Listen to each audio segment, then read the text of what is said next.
Hello, আসসালামু আলাইকুম। Welcome everyone to my channel low volume and আজকে বেসিক্যালি আমি যে টপিকটা নিয়ে কথা বলবো সেটা হচ্ছে বাজেট। বিদেশে যাওয়ার জন্য বাজেট। আমাকে আমার অনেকগুলো ফ্রেন্ড আমাকে এই টাইপের কিছু কোয়েশ্চেন করছে। যখন তারা জানছে যে আমি ইউকেতে আসছি, তারা আমাকে জিজ্ঞেস করতেছিল যে কত টাকা খরচ হইছে? অনেকে আমাকে বলতেছিল যে হ্যাঁ, আমি তো ভাবছি বিদেশ যাবো। অ্যান্ড আমি একটা এজেন্সির সাথে কথা বলছি অ্যান্ড তারা আমাকে বলছে যে 15 লাখ টাকা হইলে ইউকেতে চলে যেতে পারবো।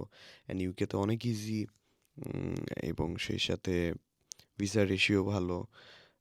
অনেকে বলতেছে যে আমাকে এজেন্সি থেকে বলছে যে 20 লাখ হইলে আমি চলে যেতে পারবো। অনেকে আমাকে এটাও বলতেছে যে 20 লাখ টাকা হইলে আমি ইউরোপ চলে যেতে পারবো। 20 লাখ টাকা হইলে 15 লাখ টাকা হইলে ইউরোপ চলে যেতে পারবো। তাদের জন্য বেসিক্যালি আজকের এই ভিডিও।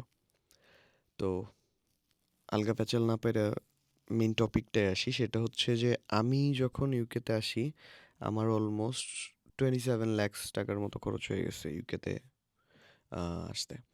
এখন অনেকের কোয়েশ্চেন বা যদি কোনো এজেন্সির কেউ এটা দেখে সে হাসবে, বাট প্লিজ, কারণ আমি জিরো টু একদম A to Z যা ছিল সব কিছু খরচ আমি আমার নিজের হাত দিয়ে করছি। নট এ সিঙ্গেল পেনি আমি না আমার বাবা মারে দিয়ে খরচ করাইছি, না আমার কোনো ফ্রেন্ডরে দিয়ে। সব টাকা আমার নিজের হাত দিয়ে গেছে। So I know how much it cost. So first of all, আপনি যদি কোনো এজেন্সির কাছে যান, আপনি যদি সোশ্যাল মিডিয়াতে কোনো এজেন্সি রেজিস্ট্রেশন করেন, দেন আপনার কাছে অনেকগুলো কল আসবে। আমার কাছেও আসছে। আমি এত বেশি রেজিস্ট্রেশন করতাম, এত বেশি ওই ফেসবুকের অ্যাডসের মধ্যে ক্লিক করতাম যে আমাকে মাঝে মাঝে কল দিয়ে বলতো যে আমি অমুক এজেন্সি থেকে বলছি, আপনি রেজিস্ট্রেশন করছিলেন, বাট আমার মনেও থাকতো না যে আমি আসলে কবে করছিলাম। যাই হোক, whatever। তো আপনি যখন রেজিস্ট্রেশন করবেন বা আপনি কোনো এজেন্সিতে যাবেন, তখন তারা আপনাকে খুব ক্লিন এবং খুব মানে স্ট্রেইটলি কোনো একটা অ্যামাউন্ট বলবে, একটা নাম্বার, একটা কোটেশন দিবে যে আপনি এত টাকা হইলে আপনি ইউকেতে চলে গেছেন, আপনি মনে করেন আপনি চলে গেছেন। But trust me, it doesn't work in the real world. কেন? কারণ হচ্ছে আমি যখন প্রথমত ইউকের কথা চিন্তা করি, দেন আমাকে হচ্ছে 15 লাখ টাকার বাজেট দেওয়া হয়েছিল। Then okay fine, it increased to 18 lakhs first and then 20 lakhs. After that সব কিছু আমি শেষ করতে করতে I actually counted 27 lakhs, around 27 lakhs। এখন কেন এটা হয় বেসিক্যালি? এটাতে যে এজেন্সির পুরোপুরি দোষ আছে তাও না। হ্যাঁ, অবভিয়াসলি এজেন্সি আপনারে নিয়া ব্যবসা করতেছে। তারা যদি রিয়েল ফিগার, রিয়েল কোটেশন বা রিয়েল একটা অ্যামাউন্ট বইলা দেয় আপনাকে যেটা আপনার জন্য পসিবল না, তখন অবভিয়াসলি আপনি তাদের থ্রুতে কাজ করবেন না। এবং অ্যাকচুয়ালি আমাদের দেশের আম যে ফাইন্যান্সিয়াল অবস্থা বা most of the families actually middle class. So তাদের জন্য অরিজিনাল অ্যামাউন্ট যদি একদম পাই টু পাই গইনা বইলা দেওয়া হয়, তাদের জন্য খুবই টাফ এবং তারা স্ট্রেইট ফরওয়ার্ডলি ডিসিশন নিয়ে নিবে যে না, পাঠাবো না বা যাবো না। সো দ্যাটস ওয়াই অ্যাকচুয়ালি এটা করে, যদিও এটা আসলে ঠিক না। হোয়াটএভার, যে মেইন টপিকে আসি সেটা হচ্ছে যে এখন আপনাকে এজেন্সি যে কস্টিংটা দিবে সেটা বেসিক্যালি হচ্ছে আপনি যে টাকা ডিপোজিট করবেন আপনার ভার্সিটিতে, এইটা আপনার ভিসা ফি, আপনার আইএচএস ফি এবং হচ্ছে গিয়া এবং হচ্ছে গিয়া আপনার ব্যাংকে যে আপনি টাকাটা রাখবেন সেটা। মোস্ট অফ দ্য কেসেসে তো ব্যাংকের টাকাটাও হিসাব করা হয় না। হিসাব করা হয় 50% of the tuition fee. So আপনার যদি অল অ্যারাউন্ড টিউশন ফি হয়, যদি ধরি, কত ধরবো? যদি ধরি 15,000 টাকা, 15,000 পাউন্ড, সরি। সেক্ষেত্রে আপনার 50% ডিপোজিট করতে হবে। That means 7,500 pounds. 7,500 পাউন্ডে আপনার বাংলাদেশের যেটা নর্মালি তো স্টুডেন্ট যে ডিপোজিটটা এটা ফ্লাইওভার দিয়ে করতে হয়। সো আমি যদি একটা মানে একদম খসড়া একটা হিসাব করি, তাহলে আমি wait, let me have the calculators. So yeah ৭,৫০০ ইন্টু নরমালি ফ্লাইওভারের রেটটা অ্যারাউন্ড ১৭২ হয়।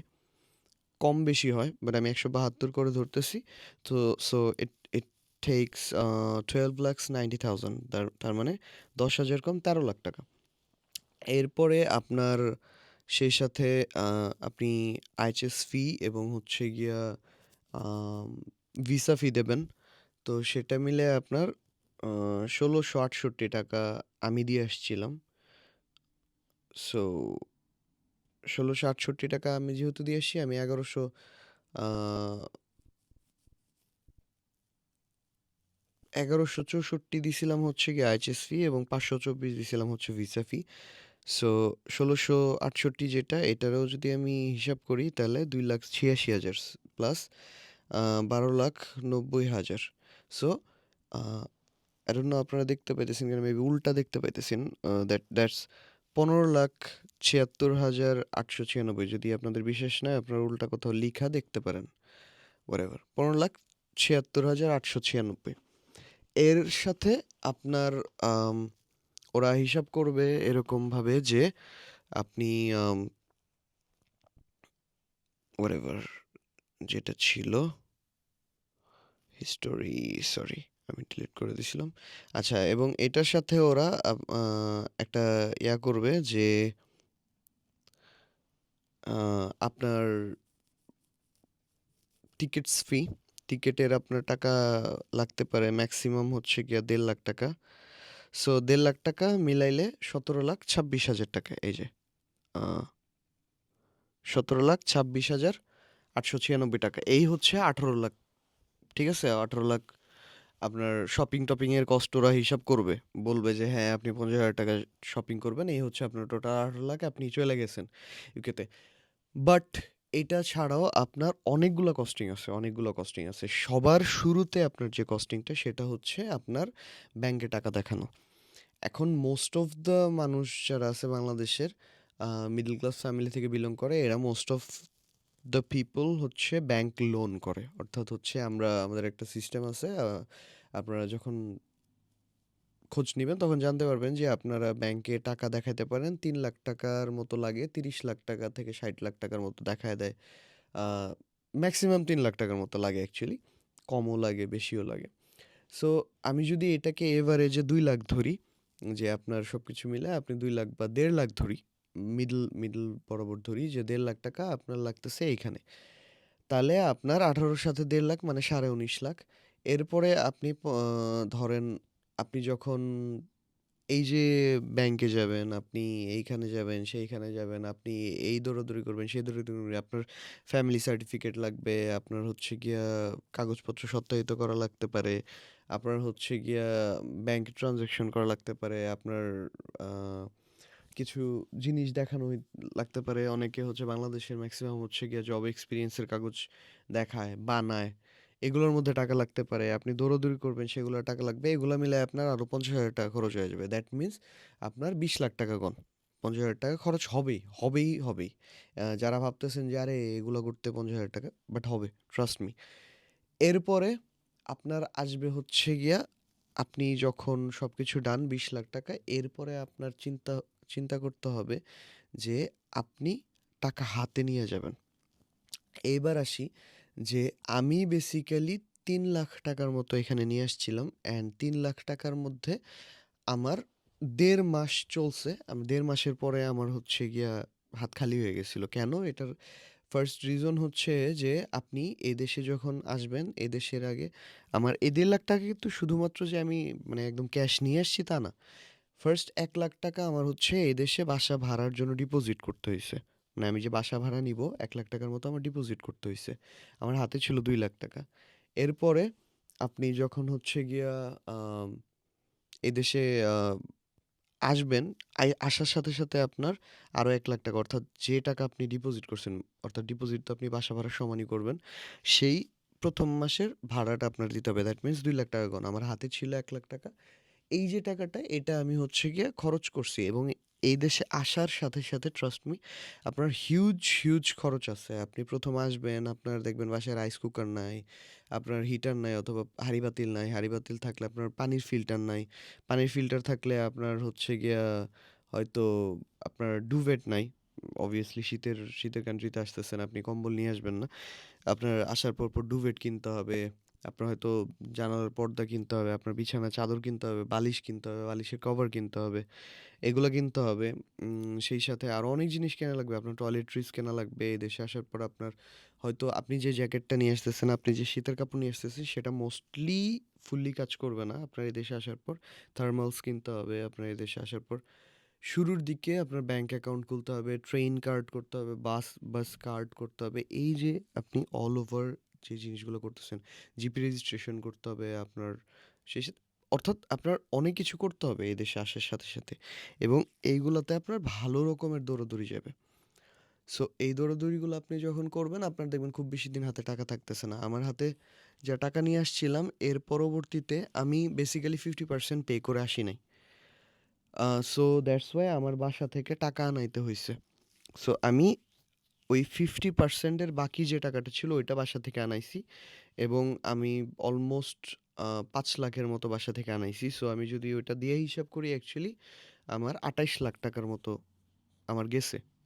সো যারা 50% দিয়ে আসবেন তাদের আমি তো আনাইছি, সো তাদের ওইটা শুরুতেই ধরতে হবে। সো এরকম।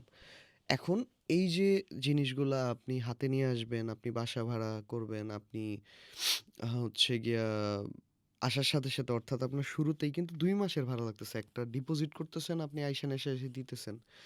এরপরে আ আমরা এখন যে যাতায়াতটা করি, অনেকে আছে বাংলাদেশ থেকে আসার সময় হয়তো ৳২০০ ৳৩০০ নিয়ে আসে। আমি ম্যানচেস্টার এয়ারপোর্টে নামছিলাম এবং ম্যানচেস্টার এয়ারপোর্ট থেকে আমার বাসা পর্যন্ত আসতে আমার ৳১৪০ জাস্ট ট্যাক্সি ভাড়া নিছে। আমি ৳৪০০ হাতে নিয়ে আসছিলাম। আমার হাতে ছিল হচ্ছে গিয়ে ৳২৬০। সো ১ম ধাক্কাগুলা আপনি অনেক ভালো খাবেন। সো হাতে যতটুকু রিজার্ভ মানি আপনি নিয়ে আসতে পারেন বেটার এবং এই যে হিসাবটা আমি দিলাম, এই হিসাবটা শুধুমাত্র ইউকের ক্ষেত্রে ব্যাপারটা এরকম না। আমি আমার কিছু ফ্রেন্ড সার্কেলের সাথে কথা বলছি যারা ফিনল্যান্ডে আছে, ডেনমার্কে আছে, ইউএসএ তে আছে, অস্ট্রেলিয়াতে আছে এবং মেক্সিমাম জায়গায় সেইম অবস্থা। হ্যাঁ, যদি না আপনার মানে রিলেটিভ থাকে সেটা ডিফারেন্ট সিনারিও। ওই ক্ষেত্রে ট্যাক্সি ভাড়া আপনার লাগতেছে না, হয়তো বাসা ভাড়া লাগতেছে না। সো হাত খরচেরও আই ডোন্ট নো হয়তো প্যারা নাই। সো ওই ক্ষেত্রে ডিফারেন্ট। বাট আপনার যদি কেউ না থাকে, so keep this things in your mind because uh, বিদেশে nobody is gonna help you.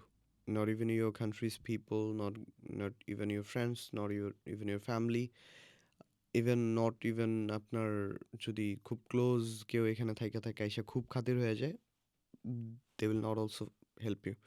So first of all, clear cut যে কথাটা, ভিডিও অনেক লম্বা হয়ে যেতেছে বাট সামারাইজ করি সেটা হচ্ছে যে আপনাদের যে টাকার হিসাবই দিক এজেন্সি ১৫,০০,০০০ হোক, ২০,০০,০০০ হোক, আপনি খুব ডিটেইলসে তাদের কাছ থেকে জানবেন যে এটা এগুলো মিলায় কত টাকা হইতেছে। যদি সেটা ১৫,০০,০০০ হয়, at least please at least ৫,০০,০০০ extra আপনারা হাতে ধরবেন। তারপরও আপনাদের টান পড়বে বাট এট লিস্ট ৫,০০,০০০। নইলে আপনারা যেটা দেখবেন যে আপনারা মাঝপথে গিয়ে মানে অথবা এরকম হবে যে তীরে আইসা তরি ডুবছে। সো অনেক কথা বলে ফেলছি। ভিডিও করার রিজন হচ্ছে অনেকেই আছে যারা আমারে সেম কোয়েশ্চেনটা করে। বারবার বলতে গেলে মানে আপনাদের কাছেও খুব বিরক্ত লাগবে যারা ভিডিও দেখবেন ফিউচারে। So yeah, that's it. আল্লাহ হাফেজ।